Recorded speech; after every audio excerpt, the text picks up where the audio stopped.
बिस्मिल्लाहिर्रहमानिर्रहीम। अस्सलामुअलैकुम। दोस्तों, ठंड में सर्दी में करीब करीब साग तो हर घर में ही बनता है। ट्रेडिशनल रेसिपी है ये। अब ये थोड़ा अलग किस्म की रेसिपी है। हमारे बुजुर्ग ख़वातीन, नानियाँ, दादियाँ तो इसे बनाते ही आई हैं, पर जो बिजनर हैं, नए सीखने वाले हैं, वो पका तो लेते हैं, पर सरसों की गंदलों को कैसे कट करना है, पालक का कौन सा पार्ट चाहिए होगा और बाथू को कहाँ से कट करना है, साग में थिकनेस कैसे आएगी, फ्लेवर कैसे बनेगा, ये सब चीज़ें कैसे ही सबको मालूम होंगी।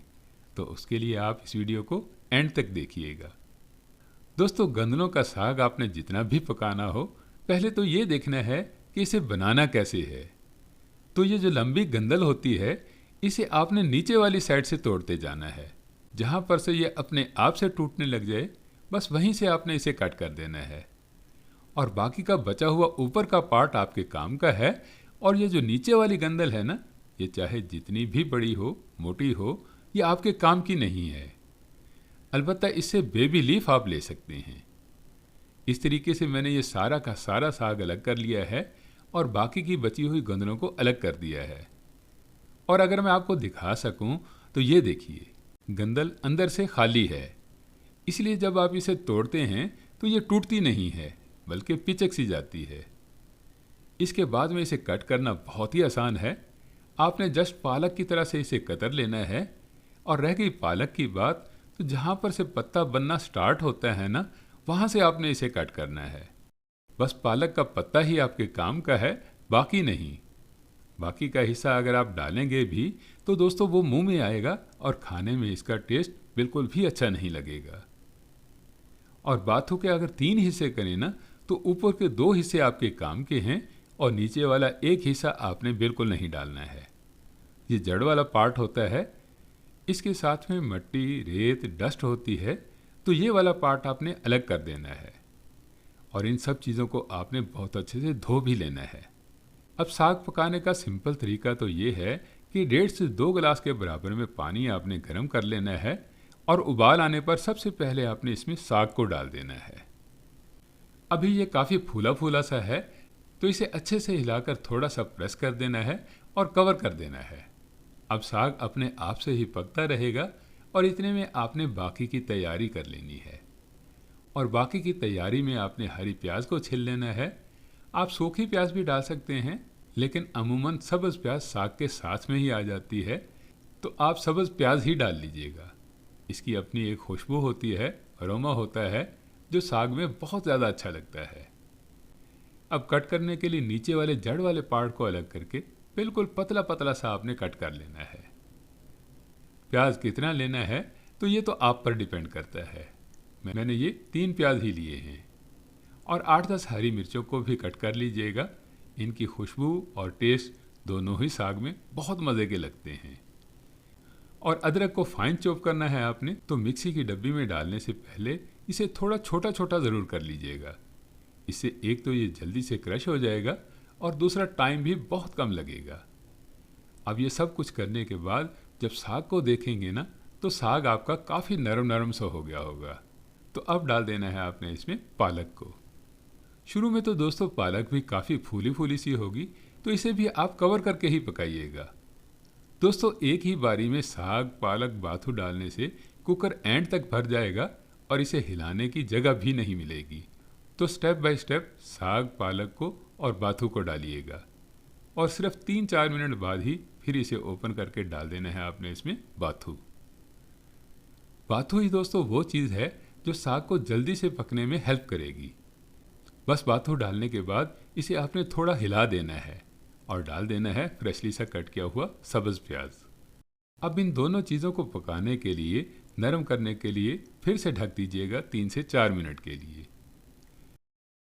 और 3-4 मिनट बाद ही इसे थोड़ा सा स्टर करके शामिल कर देनी है आपने कट की हुई हरी मिर्चें। दोस्तों, ये सब चीज़ें अभी से नहीं पकेंगी और ना ही फटोफट से रेडी होंगी। बस इन्हें आपने अभी थोड़ा सा नरम करना है। अब अदरक लहसुन पेस्ट तो आप डालेंगे ही, पर साथ में ही डाल दीजिएगा फाइनली चॉप किया हुआ अदरक। और इन सब को मिला के बहुत अच्छे से मिक्स करके डाल देनी है आपने लाल मिर्चें। दोस्तों ये पाउडर फॉर्म वाली लाल मिर्चों का आप 1 चम्मच भर के डाल दीजिएगा और साथ साथ में नमक भी शामिल कर दीजिएगा और नमक थोड़ा सा ज़्यादा ही डालिएगा, हरी मिर्चों को भी बैलेंस करना है आपने इसलिए। हल्दी शल्दी कुछ भी नहीं डालनी है दोस्तों, अलबत्ता पानी आपने ज़रूर चेक कर लेना है।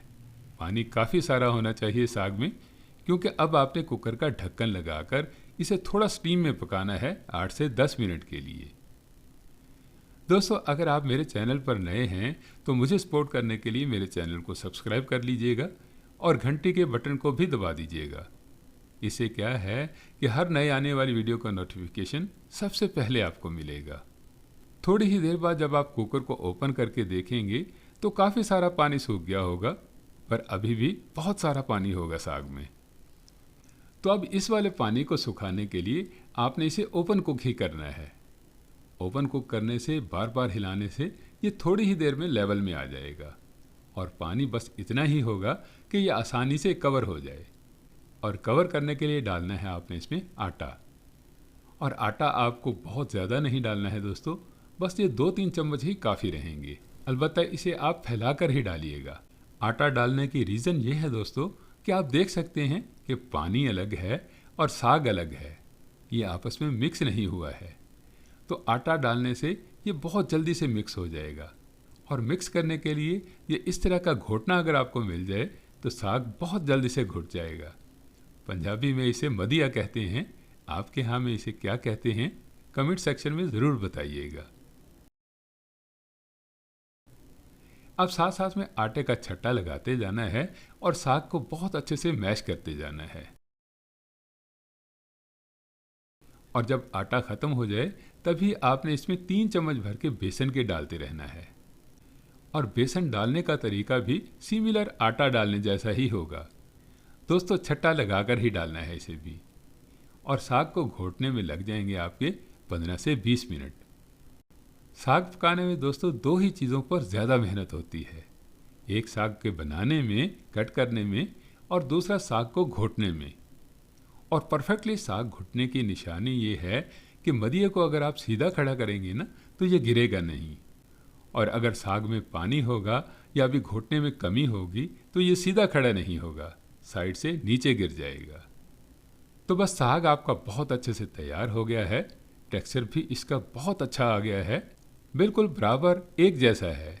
तो अब इसे साइड पर रख देते हैं और तैयारी कर लेते हैं साग को तड़का लगाने की। और तड़का लगाने के लिए फ्रेशली सा हरा हरा धनिया चाहिए होगा आपको, देसी मक्खन, 2-3 हरी मिर्चें, सब्ज़ प्याज, अदरक और 8-10 जो है लहसुन के। अब हरी प्याज को तो आपने छोटा छोटा सा काट कर लेना है, और तड़के में सब्ज़ प्याज ही चलेगी दोस्तों, सूखा प्याज नहीं डालना है आपको। और अगर हरी प्याज ना हो तो इसे आप स्किप भी कर सकते हैं, कोई मसला नहीं है। और हरी मिर्चों के पतले पतले से स्लाइसेस बना लेने हैं आपने, तड़के में ये भी काम आएंगे। और स्पेशली चाहिए होगा आपको लहसुन, लहसुन के बगैर तो तड़का कंप्लीट होता ही नहीं है। और लहसुन के भले आप जोए ले लें या हरा लहसुन ले लें, दोनों ही चलेंगे, दोनों ही परफेक्ट रहेंगे। और जूलियन कट में कट किया हुआ अदरक भी ज़रूर डालिएगा। ये मैंने मुल्तान में रिवाड़ी मोहल्ला में जो साग खाया था ना, उसमें ऐसे ही अदरक की काशें डली हुई थी जो बहुत ही मज़े की लग रही थी।